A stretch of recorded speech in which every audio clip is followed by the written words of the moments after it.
Minecraft Bedrock Edition uchun topshiriqlar qanday bajariladi? Birinchi kun, birinchi beshtalik. Bu topshiriqni bajarish uchun shunchaki daraxt choping. Bo'ldi. Bu ikkalasini esa bir vaqtda bajarish mumkin. Shunchaki inventarni oching va crafting table yasang.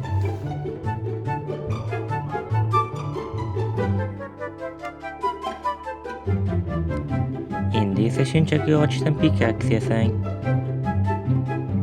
Nima, topshiriqlar juda oson tuyulyaptimi? Oldindan shunaqangi qiyinlari bor, ularning ba'zilarini hattoki men ham bajarmaganman. Shunchaki sizlarga oson bo'lishi uchun hammasini bir boshdan qilyapman. Shuncha mehnatimni qadrlash uchun nima qilishni yaxshi bilasiz. Tosh davriga o'tish uchun esa bizga toshdan pickaxe kerak.